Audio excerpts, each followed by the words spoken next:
Welcome back to Hardball. We're back with the 39th President of the United States, Jimmy Carter. His new book is called Palestine, Peace, Not Apartheid. And President Carter, why did you use the word apartheid in the book's title?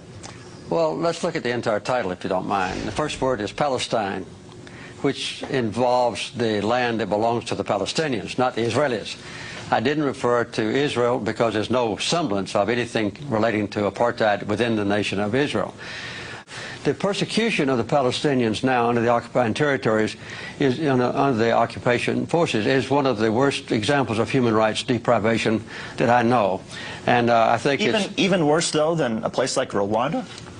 Yes, I think, yes. You mean now? Yes. You're saying the impression now of the Israelis, of the Palestinians by the Israelis, is worse than a situation in Africa like the oppression of Rwandans and the Civil War?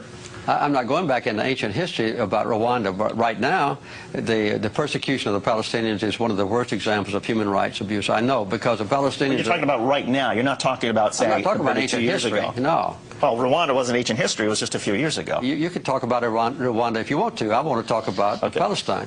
What is being done to the Palestinians now is horrendous in their own territory.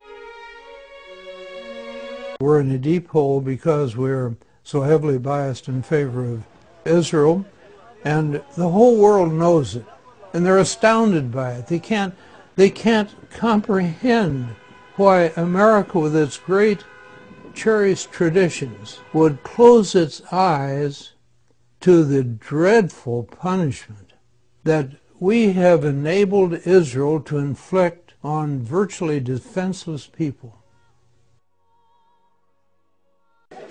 I spoke with the head military lawyer for the IDF, Joel Zinger, and I said, you know, I spent 2 weeks here, and it's clear you people are inflicting Nuremberg crimes on the Palestinians. Exactly what the Nazis did to the Jews. What's your explanation?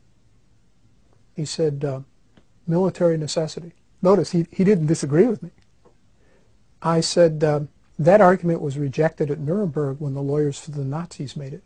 So then he said, well, we have public relations people in the United States, and they handle these matters for us.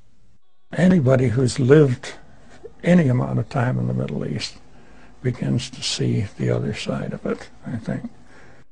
I was arrested 9 times, so I have been repeatedly arrested and harassed. The first time I was arrested, I was 15 years old.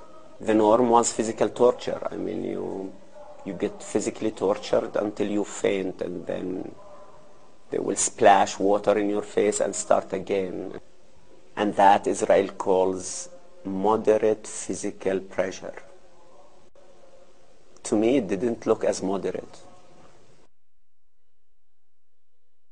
They don't know that that's what they're supporting, and I think that's the problem. Israel and the lobby, or Israel through the lobby, are really running our policies. In fact, it's worse now than it's ever been before. We have a White House that's totally dominated by Israelis. It's sad that the Americans, who are so concentrated on helping Israel, they don't give a hoot, so far as I'm concerned, about whether it hurts the United States or not. They're undermining American security.